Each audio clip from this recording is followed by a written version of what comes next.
Sejam bem-vindos para mais um estudo da Palavra do Senhor. Nós continuaremos nesta série de estudos abordando o livro de Deuteronômio. Nesse estudo nós vamos começar a falar sobre os versículos 9 a 20, capítulo 4 de Deuteronômio. Qual é a mensagem deste capítulo? O tema que abordaremos nesta noite, em sua primeira parte, é conservar na memória os atos revelacionais de Deus. Mas antes de nós adentrarmos ao estudo desse texto, eu gostaria de propor algumas perguntas de forma introdutória para a nossa reflexão. O que você diria se tivesse que se despedir de pessoas com as quais conviveu por mais de 40 anos? O que você diria a essas pessoas? O que você diria se tivesse certeza de que sua morte estava próxima e de que suas palavras seriam as mais relevantes e as mais importantes e que elas teriam um forte impacto na vida destas pessoas após a sua partida? O livro de Deuteronômio e os discursos contidos no livro de Deuteronômio são as palavras de despedida de Moisés para com o povo de Israel. A sua morte estava próxima e ele, nesses discursos, dava os seus últimos conselhos àquele povo que ele conduziu, aquele povo que ele aprendeu a amar, aquele povo com quem ele se identificou, aquele povo pelo qual ele intercedeu tão fervorosamente diante de Deus. Já observamos, capítulo 4, versículos 1 a 8, alguns destes conselhos. Vamos relembrar. O primeiro é de que os israelitas conservassem em sua memória a gloriosa ação de Deus junto ao seu povo e considerasse a grandiosidade desse Deus, que ao mesmo tempo é um Deus majestoso, glorioso, poderoso, que está nos céus, mas também está próximo de todos aqueles que o invocam. Um segundo ponto, Moisés os convida a pensar na singularidade dos mandamentos de Deus, pois nenhuma outra nação possuía mandamentos tão bons, tão justos, tão retos, tão singulares quanto a nação de Israel. Um terceiro conselho é que eles ouvissem, guardassem e cumprissem os mandamentos de Deus na íntegra. Não poderiam retirar e nem acrescentar a estes mandamentos nada, porque era a obediência a estes mandamentos que lhes garantiria a posse da terra, que lhes garantiria o serem conhecidos como um povo sábio e um povo inteligente e um povo entendido. Nestes versículos que começaremos a estudar nesta noite, Moisés dá mais 3 conselhos ao povo de Israel. O primeiro deles é que conservassem em sua memória os atos de Deus. O segundo é que guardassem a si mesmos e a sua alma. E o terceiro, de que ensinasse aos seus filhos e aos filhos dos seus filhos a palavra do Senhor. E hoje nós vamos abordar o primeiro item, conservar na memória os atos revelacionais de Deus. Os neurocientistas têm afirmado que as nossas memórias são formadas de 2 maneiras. Primeira, quando nós sofremos um forte impacto emocional, especialmente nos primeiros anos da nossa vida. Segunda, por relatos repetitivos e avolumados. Observe que nestes versículos deste texto que nós estamos estudando, o Espírito Santo usa desses recursos para criar uma memória na mentalidade dos israelitas, e Moisés agora convida os israelitas a conservar em sua memória estes atos gloriosos e grandiosos de Deus. Amados, Percebemos que o Espírito Santo, portanto, usa tudo quanto eles viram, tudo quanto eles perceberam, tudo quanto eles participaram, tudo quanto eles sentiram para criar memórias duradouras e permanentes na vida do povo de Deus. Moisés, inspirado pelo Espírito Santo, convida o povo a conservar em sua memória os atos revelacionais de Deus. E que atos seriam estes? Eu convido agora você a, tendo o texto em mãos, considerar capítulo 4, o versículo 9. Diz assim esse versículo: Tão somente guarda-te a ti mesmo e guarda bem a tua alma, que não te esqueças daquelas coisas que os teus olhos têm visto, e se não apartem do teu coração todos os dias da tua vida. Ou seja, Moisés convida o povo a guardar na sua memória com vivacidade todos os atos grandiosos e maravilhosos de Deus, especialmente quando os israelitas estiveram no Monte Santo. Especialmente quando eles puderam ver, perceber, sentir e participar de uma gloriosa experiência revelacional de Deus. Mas estas recomendações prosseguem nos versículos seguintes. Observem o versículo 10. Diz assim: Não te esqueças do dia que estivesses perante o Senhor teu Deus em Horebe, quando o Senhor te disse: Reúne este povo e farei ouvir as minhas palavras, a fim de que aprenda a temer-me todos os dias que na terra viver.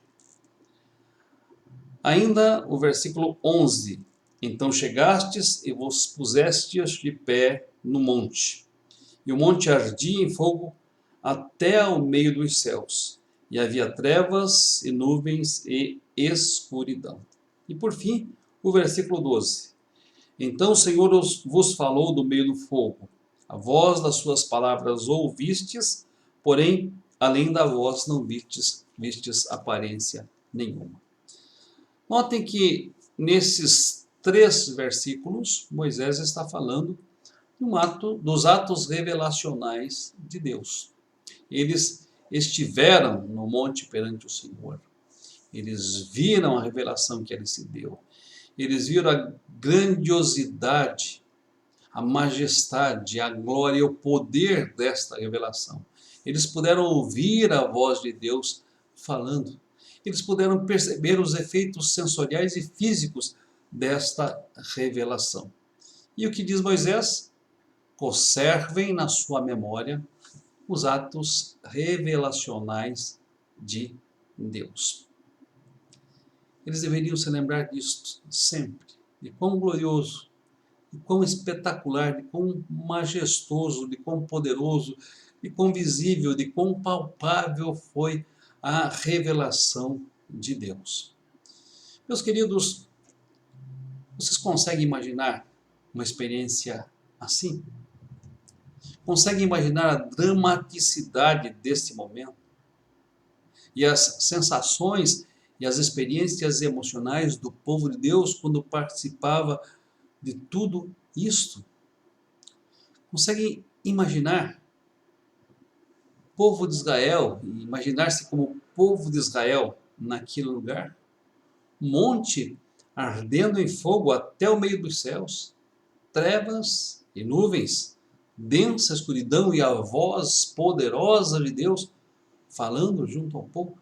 Consegue imaginar? Queridos, é difícil imaginarmos a singularidade de tal acontecimento. Mas às vezes pensamos, nossa, o povo israelita foi privilegiado ao poder ver, perceber, sentir, participar, se envolver de uma experiência tão majestosa, tão espetacular, tão grandiosa como esta. Mas e quanto a nós? Queridos, percebam que o nosso relacionamento com Deus também é cercado de uma experiência espetacular, de uma experiência majestosa, de uma experiência gloriosa, de uma experiência sensível e de uma experiência palpável. Onde eu e vocês estávamos? Nós estávamos nas trevas. Mas Deus nos transportou das trevas para o reino da sua luz. Sob que poder nós estávamos? Nós estávamos sob o poder do diabo, sob as garras do diabo. E Deus nos libertou do poder e das garras do diabo. A que espírito nós estávamos servindo? Ao espírito que atua nos filhos da desobediência, servíamos a nós mesmos, ao nosso egocentrismo, ao nosso egolatrismo. E Deus atuou quebrando este egocentrismo, esta auto-entronização e colocando neste trono a Jesus Cristo. Estávamos nós distante de Deus e Ele nos aproximou. E como Deus fez isto? Deus fez isto através do toque do Espírito Santo. O Espírito Santo nos deu um novo coração. O Espírito Santo nos deu novos desejos. O Espírito Santo nos deu novos sentimentos. O Espírito Santo nos deu novas vontades. O Espírito Santo nos deu uma nova motivação para viver. Eu não sei quanto a sua vida, mas certamente a minha vida pode ser dividida em antes de Cristo e depois de Cristo. Notem que Ele também se revelou a nós de uma forma impensada, de uma forma inimaginada, a tal ponto de nós considerarmos todas as coisas como refúgio, como coisa de nenhum valor. Por quê? Por causa da sublimidade do conhecimento de Deus, por causa da sublimidade do conhecimento de Cristo. Portanto, quero frisar para a nossa reflexão, para o nosso estudo e para nos abençoar nessa noite. Conservemos em nossa memória os atos revelacionais de Deus. Se os israelitas tinham uma história que deveriam guardar no seu coração, eu e vocês também temos uma história que devemos guardar em nosso coração. Se a revelação de Deus sensibilizou os israelitas, a revelação de Deus a mim e a você também nos sensibiliza. Se a libertação foi uma libertação que foi palpável e tremenda na vida dos israelitas, quando Deus nos libertou, isso também foi palpável e tremendo em nossas vidas. Queridos, eu não vejo nenhuma diferença entre a glória dos israelitas que caminharam naquele deserto com a glória que eu e vocês participamos quando nós caminhamos com Deus. Conservemos em nossa memória os atos revelacionais de Deus. Porque as memórias que nós guardamos, elas determinam as nossas atitudes, os nossos atos, as nossas reações, as nossas emoções, os nossos sentimentos e também os nossos relacionamentos. Quero concluir a primeira parte desse estudo trazendo alguns desafios para as nossas vidas. Anote aí, primeira lição, o primeiro desafio. Nós somos privilegiados, porque Deus se revelou a mim, a você, a nós, através da sua palavra e do seu Espírito Santo. Considere-se um privilegiado e agradeça a Deus por isso. Ele se revelou a nós, Ele tomou a iniciativa de vir ao nosso encontro. Ele tomou a iniciativa de se desvendar perante os nossos olhos. Segunda lição, jamais nos esqueçamos do agir de Deus na nossa vida, do agir de Deus na nossa história. Todos os dias nos recordemos de quem éramos e de quem somos. Nos recordemos de quão perdidos estávamos e quão bom estar com Cristo. Nos recordemos do quanto estávamos nas trevas, mas do quão gloriosa é a luz do Senhor. É necessário que eu e vocês busquemos este ato de Deus na nossa memória e possamos trazer à nossa memória todos os dias esta manifestação maravilhosa de Deus e do seu agir sobre nós. Terceira lição, estas memórias de como Deus se revelou, de como Deus veio ao nosso encontro, de como Deus nos achou, de como Deus nos transformou, determinam e devem determinar as nossas ações. nas mais diversas circunstâncias pelas quais eu e vocês venhamos a passar. Não podemos nos achar sem qualquer valor, sem qualquer importância, e nem banalizar a nossa vida aqui sobre a face da terra, desperdiçando o nosso tempo, desperdiçando as nossas energias, desperdiçando as nossas emoções, porque eu e você somos resgatados por um alto e bom preço. E finalmente, cultivemos as nossas memórias espirituais. É isto que significa meditar na lei do Senhor de dia e de noite. Cultivo das nossas memórias espirituais.